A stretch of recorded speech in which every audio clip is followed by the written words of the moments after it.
こんばんは。宇宙の眠りです。今夜もソルフェジオ 528Hz の音源とともにごゆっくりお聴きください。第1話、地球はなぜ丸いのか。私たちが毎日暮らしているこの地球は丸い形をしています。当たり前のように思えるこの事実ですが、実はとても深い理由があるのです。今日は地球がなぜ丸いのか、その不思議な仕組みを一緒に探っていきましょう。まず地球が丸いということを私たちはどうやって知ったのでしょうか。昔の人々は地球は平らだと信じていました。だって地面を見渡しても平らに見えますよね。でも賢い人たちが少しずつ証拠を見つけていったのです。古代ギリシャの哲学者たちはすでに地球が丸いのではないかと考えていました。その証拠の一つが月食の時に見える地球の影です。月食というのは太陽と地球と月が一直線に並んで地球の影が月にかかる現象です。この時月に映る地球の影を見るといつも丸い形をしているのです。もし地球が平らだったり四角かったりしたら見る角度によって影の形が変わるはずです。でもいつ見ても丸い影なのです。これは地球自体が玉の形をしている証拠だと古代の人々は気づきました。また船が水平線の向こうから近づいてくる時のことを考えてみましょう。もし地球が平らだったら遠くの船も全体が小さく見えるはずです。でも実際には最初にマストの先端が見えてだんだんと船全体が見えてくるのです。これは地球の表面が曲がっているからなんです。海の向こうから船が丘を登ってくるように見えるのは地球が丸いからなのです。さて、地球が丸いことは分かりました。でもなぜ丸いのでしょうか。その答えは重力という力にあります。重力というのはすべてのものがお互いに引き合う力のことです。地球のような大きな天体ではこの重力がとても重要な役割を果たしています。地球を作っている岩や土や水、すべての物質がお互いに引き合っているのです。地球が生まれた時のことを想像してみてください。今から約46億年前、太陽系が生まれたばかりの頃です。太陽の周りにはガスや塵がたくさん漂っていました。この塵が少しずつ集まってだんだんと大きな塊になっていきました。これが地球の赤ちゃんです。最初は小さな塊でしたが、だんだんと大きくなっていきました。大きくなればなるほど重力も強くなります。すると周りの塵やガスをもっとたくさん引き寄せることができるようになります。こうして雪だるまが大きくなるように地球はどんどん成長していったのです。ここで大事なポイントがあります。重力はすべての方向に同じように働くということです。地球の中心から見て上下左右どの方向にも同じ強さで引っ張るのです。もし地球が四角い形だったとします。四角の角の部分は中心から遠くなります。すると重力がその角の部分を中心に向かって引っ張ります。長い時間をかけてその角は削られてだんだんと丸くなっていくのです。三角形でも五角形でもどんな形でも同じです。重力は常に中心に向かって全てを引っ張ります。その結果、最終的には玉の形、つまり丸い形に落ち着くのです。玉というのは全ての表面の点が中心から同じ距離にある形です。これが重力にとって最も安定した形なのです。この仕組みは地球だけではありません。月も丸いですし、太陽も丸いです。火星も金星も木星もみんな丸い形をしています。宇宙にある大きな天体はほとんど全てが玉の形をしているのです。でも注意深く見ると地球は完璧な玉ではありません。実は少しだけ潰れた形をしているのです。赤道の部分が少し膨らんでいて、北極と南極を結ぶ軸が少し短くなっています。この差は赤道の半径が約 21km だけ長いというわずかなものです。なぜこうなるのでしょうか。それは地球が回転しているからです。地球は24時間で1回転していますよね。これを自転と言います。回転する物体には遠心力という力が働きます。遊園地のコーヒーカップに乗った時のことを思い出してください。回転すると外側に押し出されるような力を感じますよね。これが遠心力です。地球が自転すると、特に赤道付近ではこの遠心力が強く働きます。赤道は地球の中心から最も遠いところを回っているので、回転の速度が最も速いのです。そのため赤道付近の物質は外側に押し出されるような力を受けます。重力は中心に向かって引っ張り、遠心力は外側に押し出します。この2つの力のバランスで地球は少しだけ膨らんだ形になるのです。このような形を扁平楕円体と言います。難しい言葉ですが、要するに少し潰れた玉という意味です。ちなみに木星や土星は地球よりもずっと早く回転しています。そのためこれらの惑星は地球よりも扁平率が大きく、もっと潰れた形をしています。逆に金星はとてもゆっくり回転しているので、ほぼ完璧な玉に近い形をしています。さて、ここで面白い質問があります。もし地球が小さかったらどうなるでしょうか。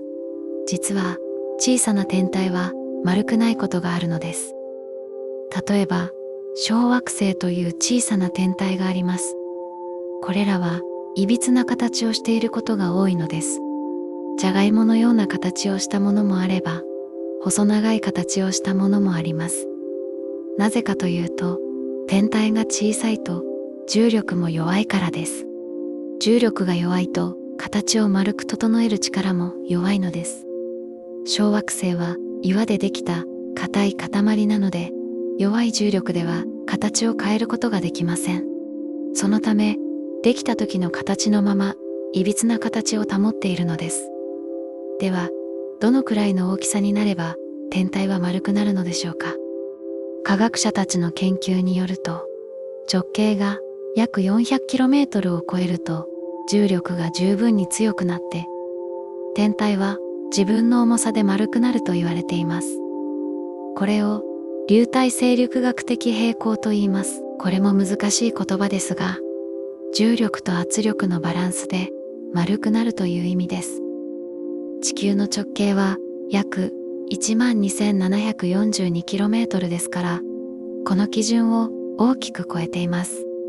だから地球はしっかりと丸い形を保っているのです。ここで地球の内部についても見てみましょう。地球はただの岩の塊ではありません。内部には層があって、それぞれ違う性質を持っています。一番外側は地殻です。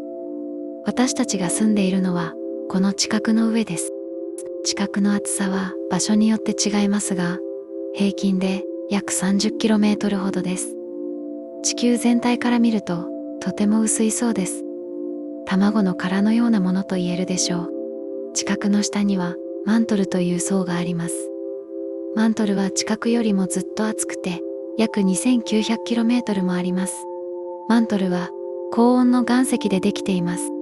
温度が非常に高いので、岩石は少しずつ流れることができます。とても粘り気のある液体のようなものだと考えてください。マントルの下には核があります。核は2つの部分に分かれています。外核は液体の鉄とニッケルでできていて、内核は固体の鉄とニッケルでできています。核の温度は太陽の表面とほぼ同じくらい高いのです。地球が生まれたばかりの頃は全体が溶けていました。たくさんの天体がぶつかって合体するときにすごい熱が発生したからです。その熱で地球全体がドロドロに溶けていたのです。溶けている状態では重い物質は沈んで軽い物質は浮かびます。だから重い鉄やニッケルは地球の中心に沈んでいきました。これが核になりました。軽い岩石は外側に浮かんできました。これが地殻やマントルになったのです。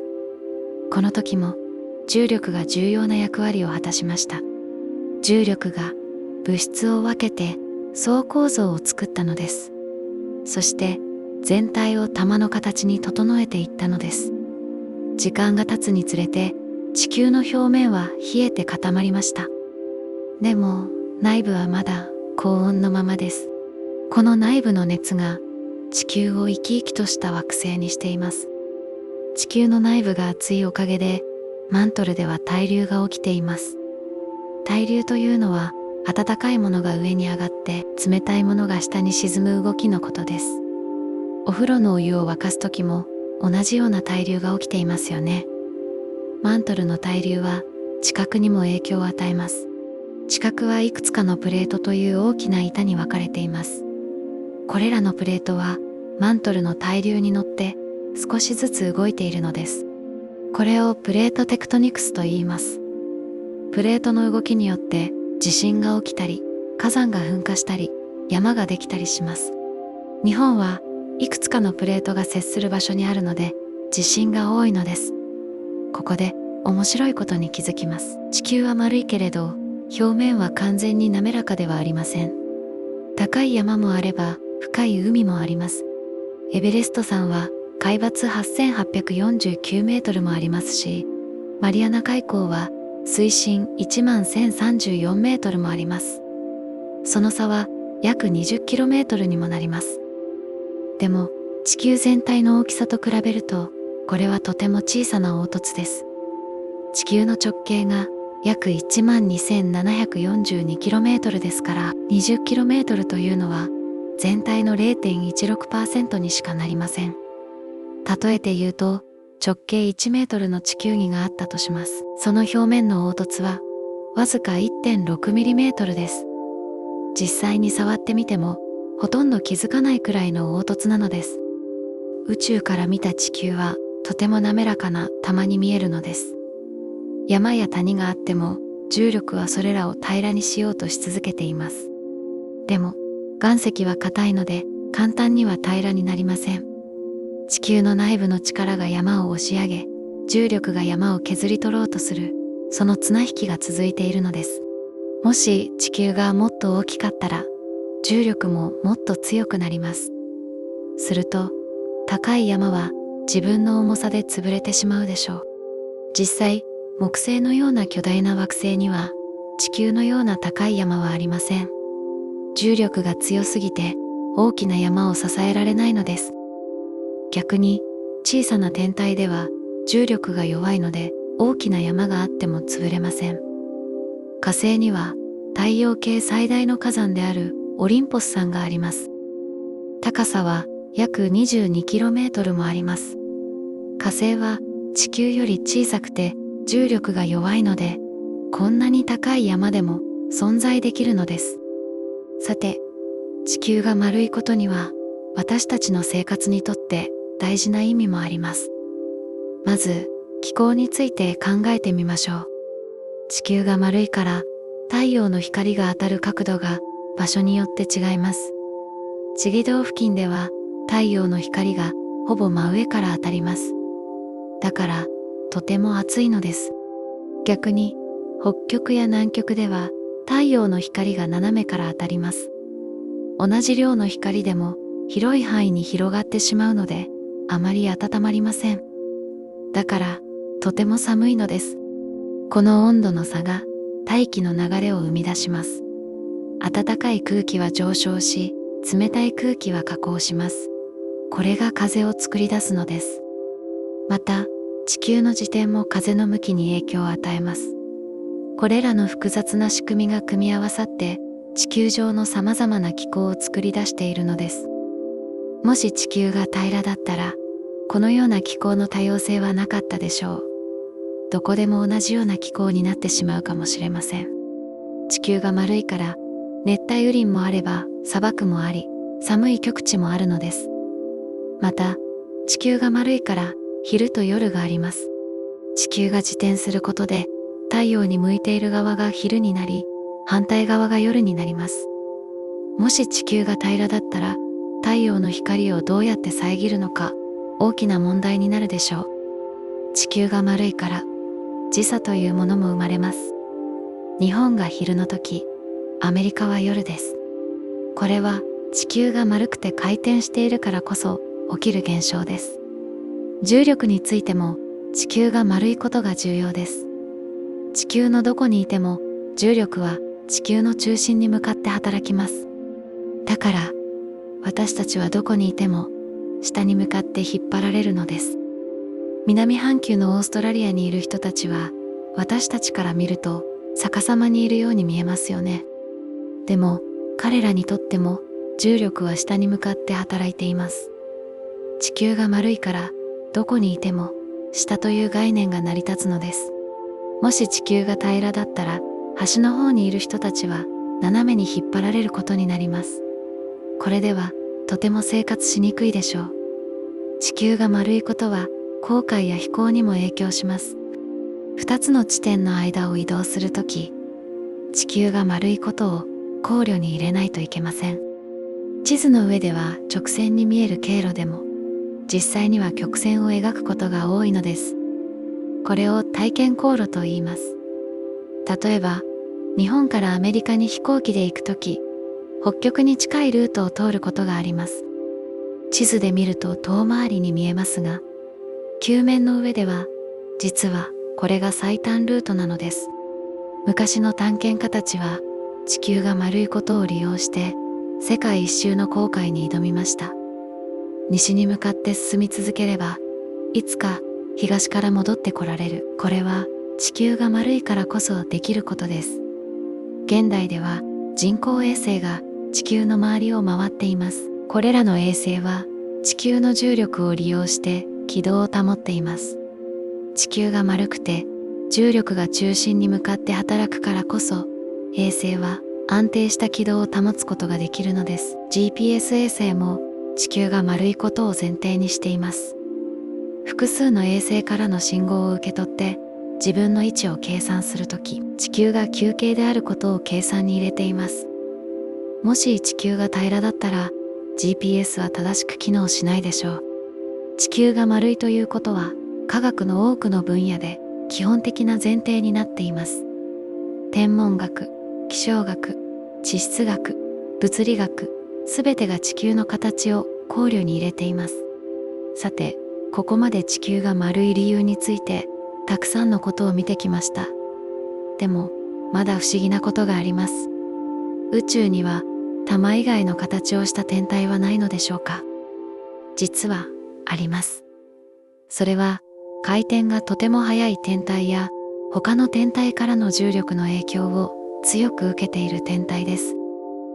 例えば、パルサーという天体があります。これは非常に速く回転する中性子星です。あまりに速く回転するので、遠心力が非常に強くなり、赤道部分が大きく膨らんだ形になります。また、連星系という2つの星がお互いの周りを回っているシステムがあります。この場合、それぞれの星は相手の星の重力に引っ張られて少し歪んだ形になることがあります。卵のような形になったり、涙のような形になったりすることもあるのです。でも、これらは例外的なケースです。ほとんどの天体はやはり玉に近い形をしています。重力という力が宇宙のあらゆる場所で同じように働いているからです。地球が丸いという事実は宇宙の基本的な法則を反映しています。重力という力、物質の性質、回転の効果、これらすべてが組み合わさって私たちが知っている地球の姿を作り出しているのです。この丸い地球の上で私たちは生きています。大気があり、水があり、生命があふれています。地球が丸いからこそ、この豊かな環境が生まれたのかもしれません。気候の多様性は生物の多様性を生み出しました。様々な環境に適応して地球上には何百万種もの生物が存在しています。熱帯雨林には色とりどりの鳥や昆虫がいて、海には無数の魚やクジラが泳いでいます。極地にはペンギンやホッキョクグマが暮らしています。これらすべては地球が丸いことと無関係ではありません。地球の形が太陽のエネルギーの分配を決め、気候を作り、生命の舞台を用意したのです。人類も地球が丸いことの恩恵を受けています。私たちは地球上のあらゆる場所に広がって生活しています。赤道の近くにも寒い北国にも人々は暮らしています。それぞれの場所でその環境に合わせた文化や技術を発展させてきました。地球が丸いことを知り、それを利用することで私たちは遠くの土地を探検し、貿易をし、情報を交換してきました。今では飛行機で世界中のどこにでも行けますし、インターネットで瞬時に情報を共有できます。宇宙から地球を見ると、青く美しい玉が浮かんでいます。白い雲が流れ、陸地が見え、海が輝いています。この美しい球体が私たちの故郷なのです。この青い惑星は宇宙の中では小さな存在かもしれません。でも私たちにとっては唯一無二の大切な場所です。そしてこの惑星が丸いという単純な事実の中に宇宙の深い法則が隠されているのです。重力という目に見えない力が46億年前から地球を形作ってきました。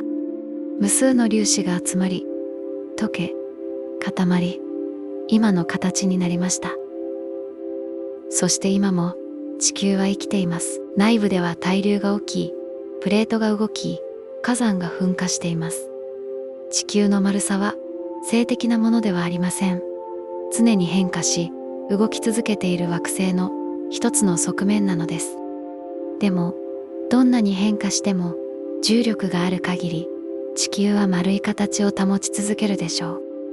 私たちが足元の大地を見たとき、それは平らに見えます。でも、少し視点を変えて、もっと広い視野で見れば、その大地は大きな玉の一部だということがわかります。さらに視点を広げて宇宙から見れば、その玉は無限の宇宙に浮かぶ美しい惑星だということがわかるのです。地球が丸いという事実は、私たちに視点の大切さを教えてくれます。近くから見る景色と遠くから見る景色は違います。でも、どちらも真実です。大切なのは両方の視点を持つことなのかもしれません。科学はこうした視点を私たちに与えてくれます。重力という概念、天体力学という学問、これらは人類が何千年もかけて積み重ねてきた知識の結晶です。昔の人々が空を見上げ、疑問を持ち、観察し、考え、理論を作り上げてきました。ガリレオは望遠鏡で木星の衛星を見つけました。ニュートンは万有引力の法則を発見しました。アインシュタインは重力の本質についてさらに深い理解をもたらしました。こうした多くの人々の努力が今の私たちの理解を作り上げているのです。そして私たちはまだ学び続けています。宇宙探査機は太陽系の惑星を調べ、望遠鏡は遠い銀河を観測しています。新しい発見が次々となされ、宇宙についての理解は深まり続けています。地球が丸い理由を知ることは、宇宙の仕組みを理解する入り口です。同じ原理が他の惑星にも星にも銀河にも当てはまります。重力という普遍的な力が宇宙のあらゆるスケールで働いているのです。小さな原子から巨大な銀河団まで、全てが物理法則に従っています。地球の丸さもその法則の表れの一つなのです。こう考えると、私たちの足元の大地も遠い星も同じ宇宙の一部だということが実感できますね。夜空を見上げたとき、星々が輝いています。それらの星の多くは私たちの太陽と同じように周りに惑星を持っているかもしれません。そしてその惑星たちもきっと丸い形をしているでしょう。重力という力は宇宙のどこでも同じように働くからです。地球が丸いという事実は私たちに宇宙とのつながりを感じさせてくれます。私たちは宇宙の法則の中で生きているのです。その法則を理解することは私たち自身を理解することにもつながります。今日、私たちは地球が丸い理由について深く掘り下げてきました。重力の働き、地球の誕生、内部構造、自転の影響、そして私たちの生活への影響まで様々な角度から見てきました。一つの単純な質問、地球はなぜ丸いのかという問いから、これほど豊かな物語が広がっていくのです。科学というのは、こうした問いに答えを見つけていく営みです。そして、一つの答えは、また新しい問いを生み出します。地球はなぜ丸いのか。答えは、重力です。でも、その答えはさらなる問いを生みます。重力とは何か。なぜ重力は存在するのか。宇宙はどうやって始まったのか。こうして私たちの探求は続いていくのです。私たちが住むこの丸い地球は宇宙という大きな舞台の中の小さいけれども特別な場所です。ここには生命があり、意識があり、宇宙について考える存在がいます。それはとても不思議で素晴らしいことではないでしょうか。地球の丸さを理解することは宇宙の一員としての自分を理解することです。私たちはこの丸い惑星の表面に立って宇宙を見つめています。その視線は過去の人々から受け継がれ、未来の人々へと続いていくのです。空を見上げてください。その先には無限の宇宙が広がっています。そして足元を見てください。その大地は丸い地球の一部です。私たちはその両方の間に立って宇宙の不思議を感じることができるのです。地球が丸いという当たり前のように思える事実の中に、これほど深い意味と物語が隠されていました。日常の中の小さな疑問が、実は宇宙の大きな真理につながっているのです。これからも空を見上げ、疑問を持ち続けてください。なぜ、どうしてという問いかけが新しい発見への第一歩なのです。地球はなぜ丸いのか。その答えを知った今、きっとあなたの世界の見え方は少し変わったのではないでしょうか。第2は、太陽が消えたら地球は何分で凍りつくのか。もしもある日突然、太陽が消えてしまったら地球はどうなるのでしょうか。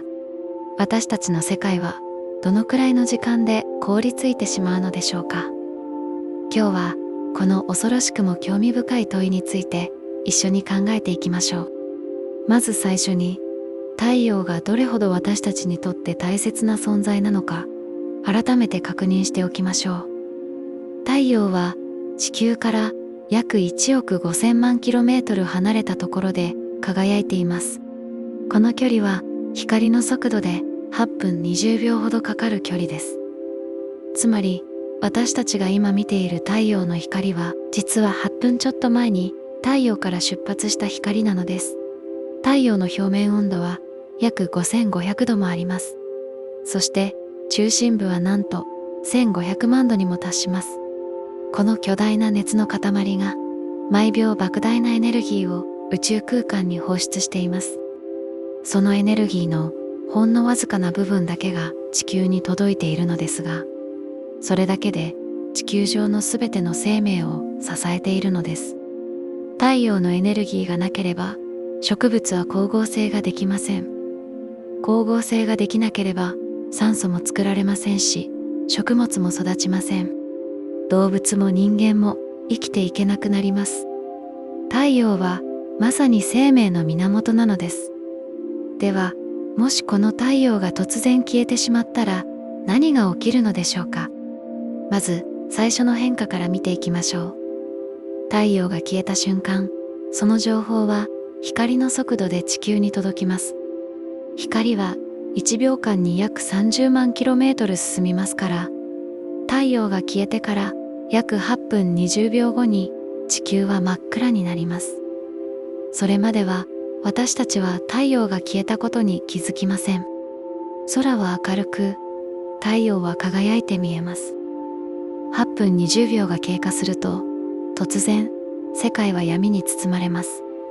昼間だったとしても一瞬で夜のように暗くなります。いえ、普通の夜よりももっと暗くなるでしょう。なぜなら、月も太陽の光を反射して輝いているからです。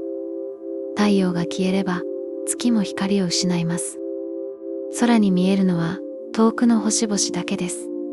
でも、その星の光だけでは、本当にわずかな明かりにしかなりません。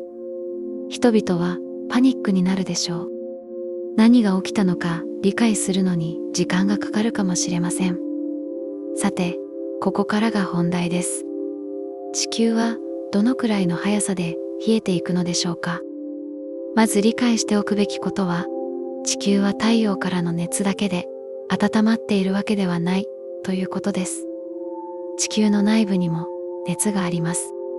地球が生まれた時からの熱や放射性物質の崩壊によって生まれる熱が地球の中心部には残っています。でも、この内部の熱は地表の温度にはほとんど影響を与えません。地表の温度はほぼ完全に太陽のエネルギーによって決まっているのです。太陽が消えた後、地球の表面は急速に冷え始めます。でも、何分で凍りつくかという質問に答えるのは、実はとても複雑です。なぜなら、場所によって、状況によって、冷え方が大きく違うからです。まず、大気について考えてみましょう。地球の大気は熱を保つ働きをしています。これを温室効果と言います。大気がなければ、地球の平均気温はマイナス18度くらいになると言われています。でも実際には、大気があるおかげで地球の平均気温はプラス15度ほどに保たれています。太陽が消えると、この大気の温室効果だけが地球の熱を保つ手段になります。でも、新しい熱のエネルギーが供給されなければ、大気も地表もどんどん冷えていきます。科学者たちの計算によると、太陽が消えてから最初の1週間で地球の平均気温はマイナス20度近くまで下がると言われています。これはかなり急激な温度低下です。でも、まだこの段階では地球全体が凍りついているわけではありません。赤道付近ではまだ氷点下にはなっていないかもしれません。でも、北極や南極、そして高い山の上などはすでに完全に凍りついているでしょう。夜の側にいた地域は特に早く冷ます。太陽の光がなくなる前から気温が低かったからです。1週間が経過すると地球の大部分は氷点下になります。海の表面も凍り始めます。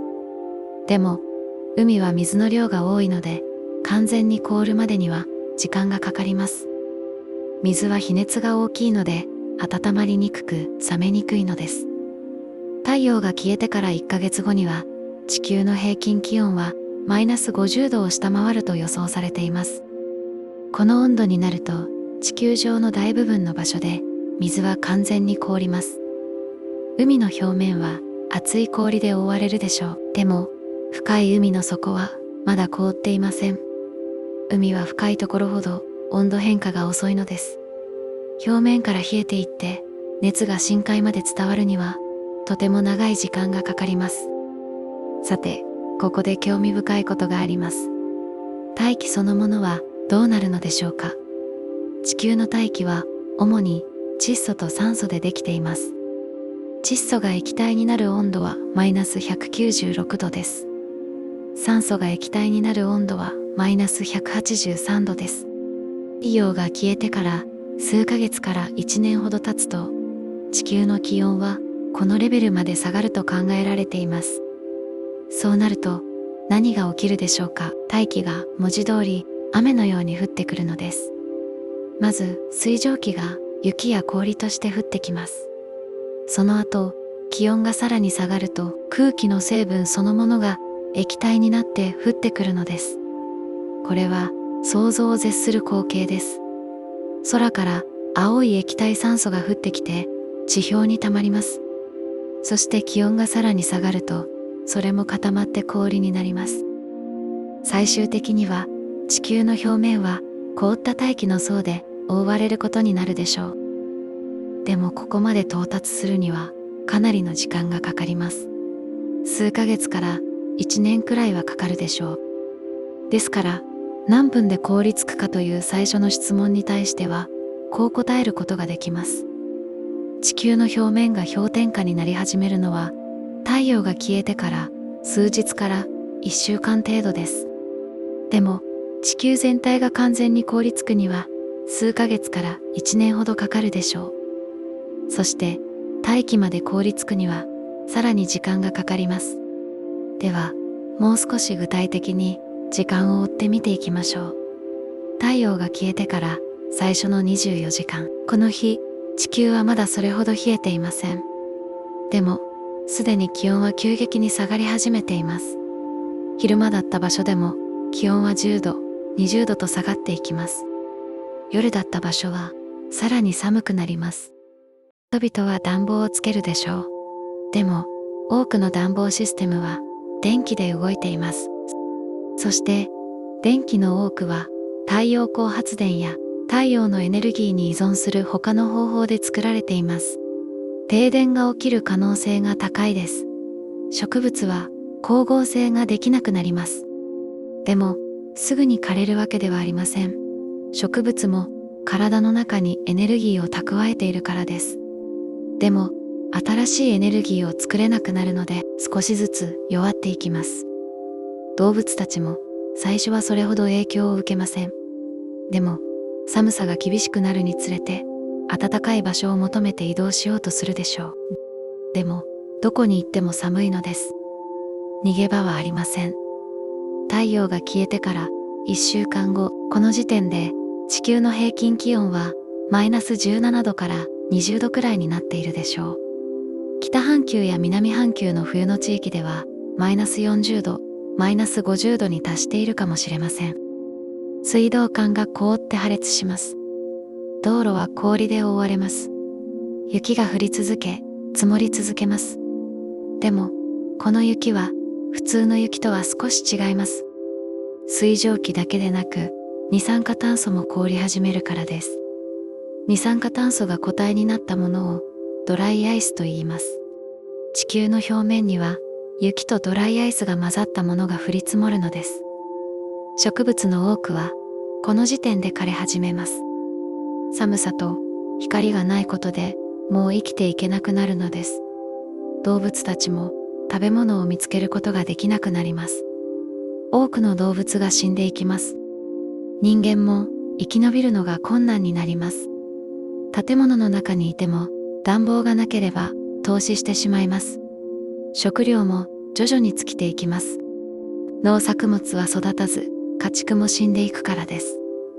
太陽が消えてから1ヶ月後、地球の平均気温はマイナス50度を下回っています。海の表面は完全に凍っています。氷の厚さはすでに数メートルに達しているでしょう。でも深海はまだ凍っていません。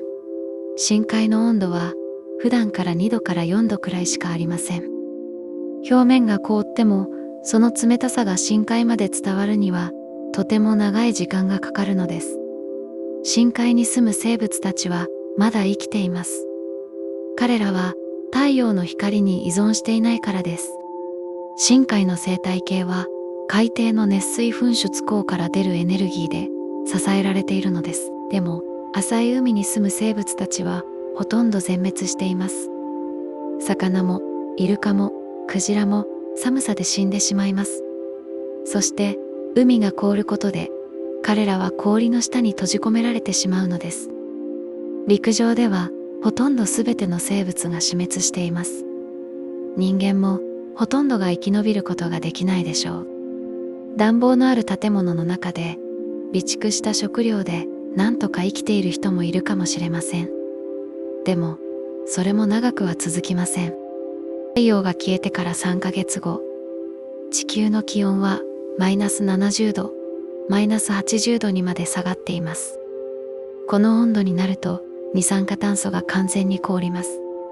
地球の大気から二酸化炭素が消えて地表にドライアイスとして積もるのです。大気の圧力も少しずつ下がっていきます。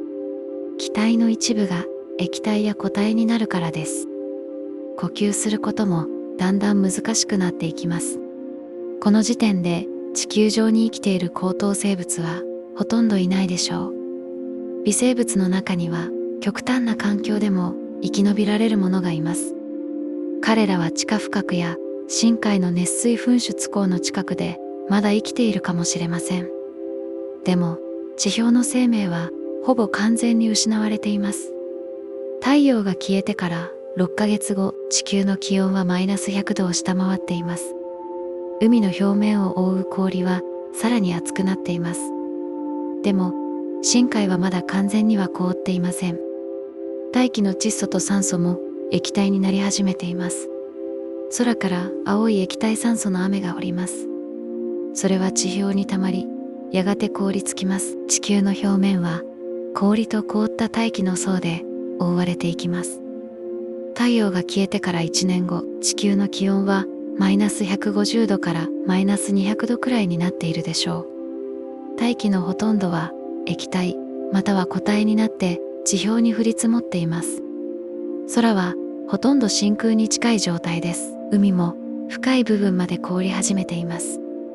でも最も深い海溝の底はまだ完全には凍っていないかもしれません。地球の内部からの熱がわずかながら深海を温めているからです。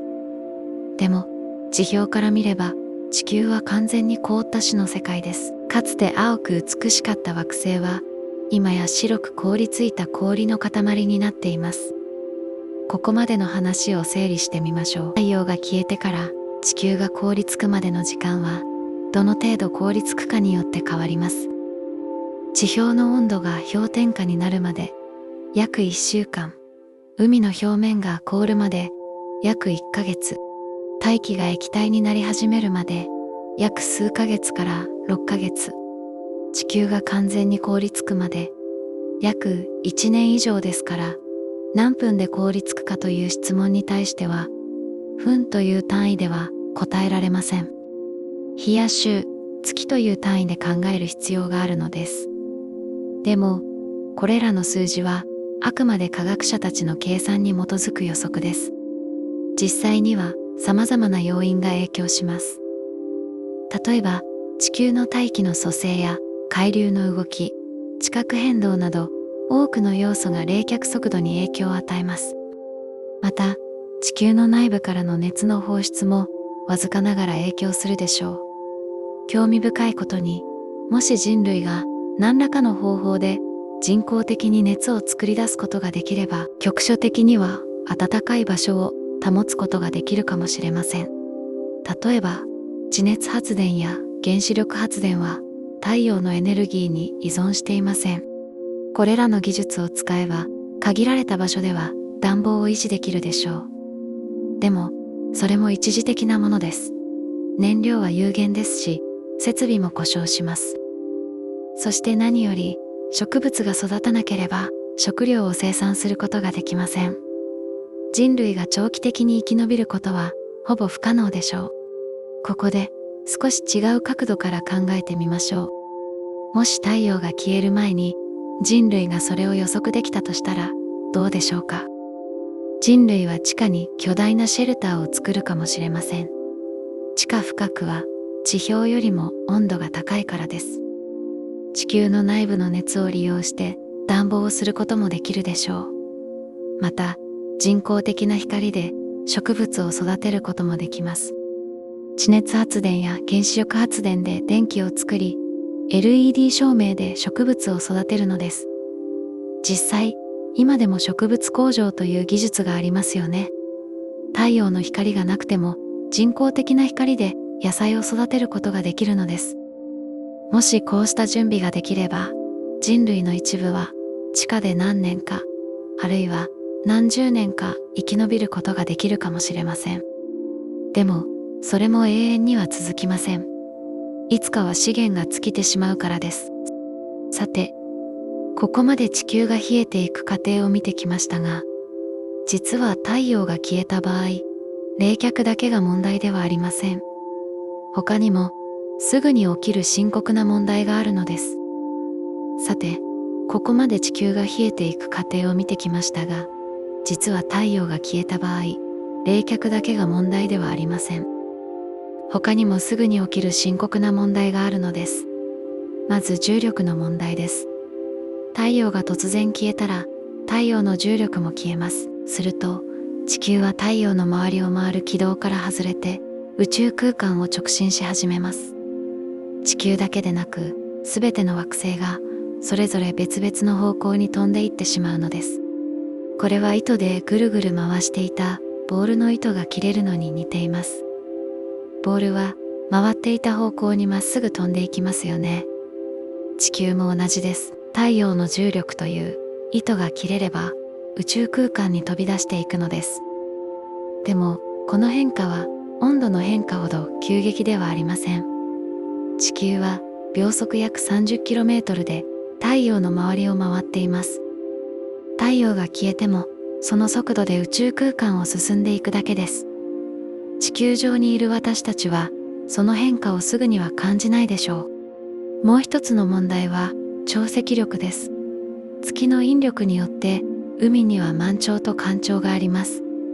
でも実は太陽の引力も潮汐に影響を与えています。太陽が消えればその影響もなくなります。でもこれも私たちが直接感じるような変化ではありません。最も深刻な問題はやはり光と熱がなくなることです。これが生命にとって致命的なのです。光がなければ植物は光合成ができません。光合成ができなければ酸素も作られません。地球の大気中の酸素はすべて植物の光合成によって作られたものです。もし植物がすべて死んでしまえば新しい酸素は作られなくなります。でもすぐに酸素がなくなるわけではありません。大気中にはすでにたくさんの酸素があります。それを使い果たすには何年もかかるでしょう。でもその前に寒さで人類は絶滅してしまうでしょうから、酸素不足が問題になることはないかもしれません。食物連鎖も完全に崩壊します。植物が育たなければ草食動物は食べるものがありません。草食動物がいなければ肉食動物も生きていけません。すべての生態系が崩壊するのです。人間も食料を失います。冷蔵庫や倉庫にある食料を食べ尽くせばそれで終わりです。新しい食料を生産することができないからです。こうして考えると太陽がいかに私たちにとって大切な存在かがよくわかりますね。私たちは太陽のエネルギーに完全に依存して生きているのです。でも安心してください。太陽が突然消えることは現実にはありえません。太陽はあと50億年ほどは今のように輝き続けると予測されています。太陽は水素を燃料にして輝いています。中心部で核融合反応が起きていて、水素がヘリウムに変わるときにエネルギーが放出されるのです。太陽にはまだたくさんの水素が残っています。ですから、すぐに燃料が尽きることはありません。もちろん、永遠に輝き続けるわけではありません。いつかは燃料が尽きる時が来ます。でも、それは何十億年も先のことです。人類が心配する必要はありません。むしろ太陽の終わりは突然消えるのではなく、ゆっくりと変化していきます。太陽は年老いるにつれてだんだんと明るく大きくなっていきます。そして最終的には赤色巨星という巨大な星になります。その時、太陽は地球の軌道まで膨らむと言われています。でも、それも何十億年も先のことです。その頃には人類はもう地球にはいないかもしれません。他の惑星に移住しているか、あるいは絶滅しているかもしれません。今日お話ししたのはあくまでもしもの話です。科学的な思考実験というものです。でもこの思考実験を通して私たちはいくつかの大切なことを学ぶことができます。まず太陽がいかに大切かということです。私たちは当たり前のように太陽の恩恵を受けています。でもその太陽がなければ地球はただの凍った岩の塊でしかないのです。次に生命の脆弱性です。地球上の生命は実は非常に繊細なバランスの上に成り立っています。温度、光、大気の組成、水の存在、すべてが絶妙なバランスを保っているからこそ生命は存在できるのです。そしてエネルギーの大切さです。すべての生命活動にはエネルギーが必要です。そのエネルギーの源は最終的には太陽です。植物は太陽の光でエネルギーを作り、動物はその植物を食べてエネルギーを得ます。私たち人間も食べ物からエネルギーを得ていますが、その食べ物をたどっていけば、すべて太陽のエネルギーに行き着くのです。化石燃料だって元をたどれば太陽のエネルギーです。石油や石炭は大昔の植物や生物の死骸が変化したものです。そしてその植物や生物は太陽のエネルギーで生きていたのです。このように考えると、私たちは太陽の子供だと言えるかもしれません。太陽のエネルギーがあるからこそ、私たちは存在できるのです。太陽が消えたら、地球が凍りつくまでの時間について詳しく見てきました。答えをまとめると、こうなります。最初の変化は、太陽が消えてから8分20秒後に始まります。世界が真っ暗になる瞬間です。気温の低下はすぐに始まります。最初の24時間で気温は10度から20度下がるでしょう。1週間後には地球の多くの場所が氷点下になります。1ヶ月後には海の表面が凍り始めます。数ヶ月から1年で大気まで凍りつき、地球は完全に凍った死の世界になります。何分でという質問には、分では測れないというのが正確な答えかもしれません。凍りつくプロセスは段階的に何日も何ヶ月もかけて進行するのです。でも、この恐ろしいシナリオは現実には起こりません。太陽はこれからも長い間、私たちを照らし続けてくれます。それでも、この思考実験は私たちに大切なことを教えてくれます。私たちが生きているこの環境がいかに奇跡的かということです。地球は生命が存在するのにちょうど良い温度を保っています。太陽からの距離もちょうど良いのです。もし地球が太陽にもっと近かったら、暑すぎて水が蒸発してしまうでしょう。もっと遠かったら寒すぎて氷の惑星になってしまいます。でも、地球はハビタブルゾーンという生命が存在できる領域にあるのです。この奇跡的な環境を私たちは大切にしなければなりません。地球温暖化や環境破壊は、このバランスを崩す危険があります。太陽が消えなくても、私たち人間の活動によって地球の環境が大きく変わってしまうかもしれないのです。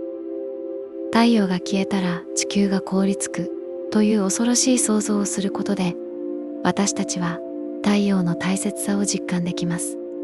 そして今ある環境の素晴らしさに感謝の気持ちを持つことができるのです。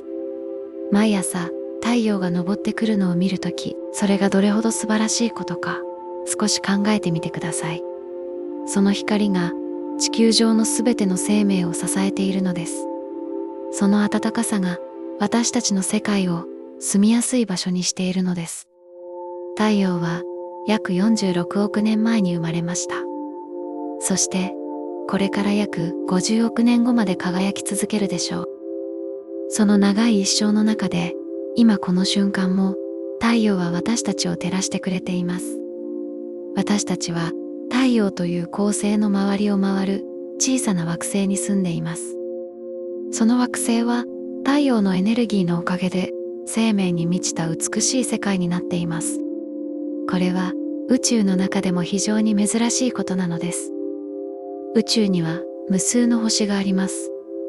でも、その周りを回る惑星すべてに生命がいるわけではありません。条件が整ったほんの一部の惑星だけに生命は存在できるのです。地球はその幸運な惑星の一つなのです。太陽が消えるという想像は、私たちにこの幸運を再認識させてくれます。私たちは奇跡のような環境の中で生きているのです。そしてこの環境を守ることの大切さも教えてくれます。太陽は消えないけれど、私たちの行動によって地球の環境は変わってしまうかもしれません。温暖化、汚染、資源の枯渇、これらはすべて私たち人間が引き起こしている問題です。太陽が消えたら地球は凍りつくという事実は太陽の大切さを示しています。同時に私たちが今持っている環境の大切さも示しているのです。最後までお聞きいただきありがとうございました。よろしければ高評価、チャンネル登録お願いします。明日もあなたにとって幸せな一日でありますように。おやすみなさい。